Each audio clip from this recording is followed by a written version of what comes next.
Hello, everyone. Welcome to another exciting session here at Easy English Stories Home, where we dive deep into practical ways to help you become confident in English. Whether you're a beginner, intermediate, or an advanced learner, this session is for you. I'm your host, John Mitchell, and today we're talking about something I know all of you want: fluency. So settle in, get comfortable, and let's start exploring the journey toward fluent English.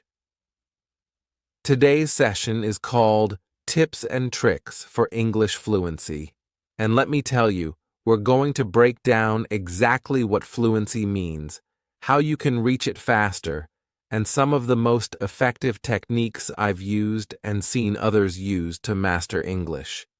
And this won't just be abstract advice. I'm going to give you specific, step-by-step examples that you can apply immediately. Understanding what English fluency really means. Before we get into tips and tricks, let's spend a moment talking about what fluency really means. You might think it's just about speaking smoothly, but fluency is much deeper.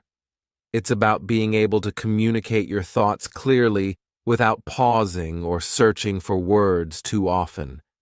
In fact, think about this.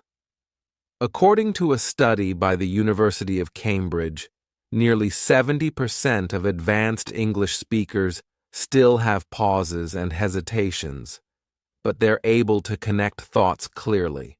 So remember, you don't need to be perfect to be fluent. Building vocabulary, the key to expressing yourself. One of the most important parts of fluency is vocabulary. Now, I know vocabulary building might sound like memorizing lists, but there are better ways to expand your vocabulary in a way that sticks. Try learning in context. When you learn a new word, don't just memorize it. See how it's used.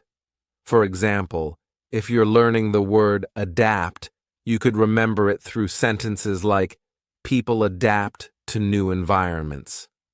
Studies show that learning vocabulary in context can boost retention by up to 60%. So, every time you learn a new word, find 2 or 3 sentences where it's used naturally. This will help the word come to mind when you need it. Embracing the power of listening. Another critical component of fluency is listening.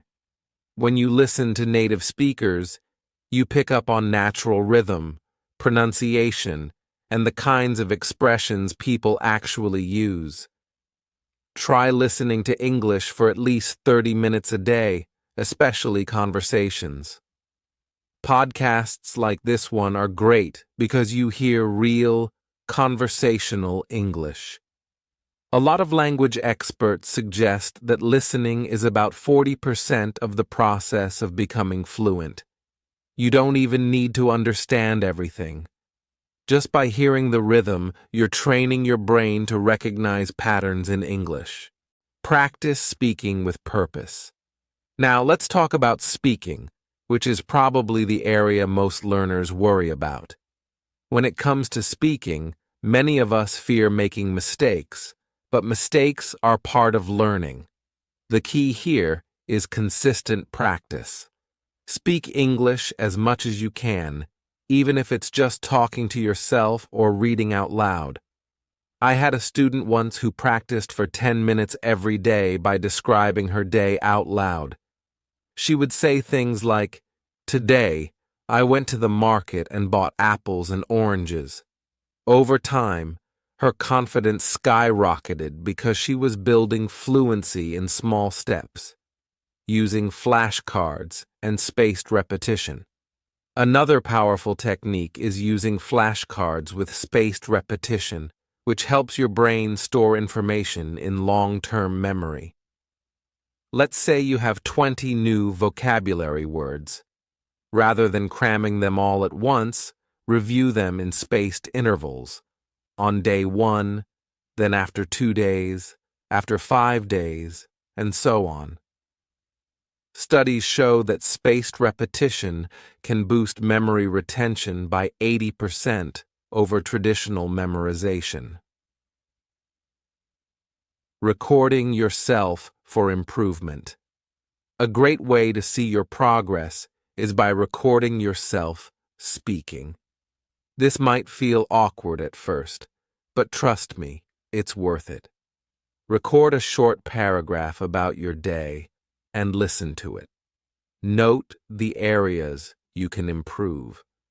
Maybe your pronunciation needs work, or maybe you're hesitating on certain words.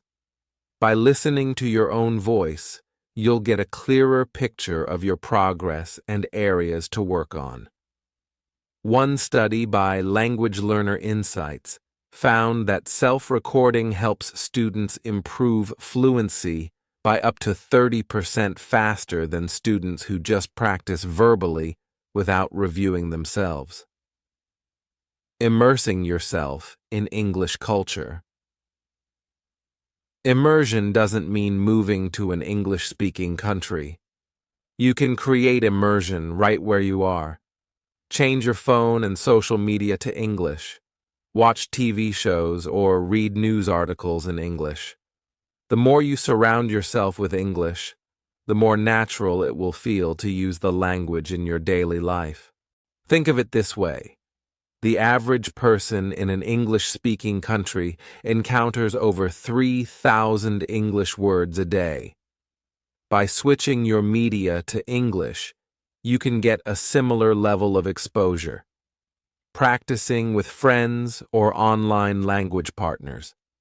Practicing with a partner can help build fluency. When you speak with someone else, you're challenged to think quickly and respond naturally. If you don't have anyone to practice with in person, there are many language exchange apps that connect you with people around the world who want to practice English. Let me give you an example. One of my students, Maria, was nervous about speaking English, but she joined an online language exchange and found a partner in Australia. Within months, her fluency improved because she had real conversations every week. Language exchange is a fantastic way to make fluency progress. Setting measurable goals. Fluency isn't something that happens overnight, and setting small, measurable goals can make the journey smoother. Instead of saying, "I want to be fluent," try something like, "I want to hold a 5-minute conversation in English." Then work up to a 10-minute conversation, and so on. Staying consistent and patient. Remember, becoming fluent is a marathon, not a sprint. Consistency is more important than any single technique. Practicing for 15 minutes every day will benefit you far more than doing 3 hours one day and nothing the rest of the week. So, those are the top tips for reaching English fluency. Let's recap. We talked about understanding fluency, building vocabulary and context, embracing listening, practicing speaking, using flashcards, recording yourself, immersing in English, practicing with a partner, setting goals, and staying consistent. Thank you for tuning in to Easy English Stories Home. I hope today's session gave you some new ideas and motivated you to take one more step toward fluency. Remember, every word you learn, every sentence you speak, and every minute you listen brings you closer to that goal.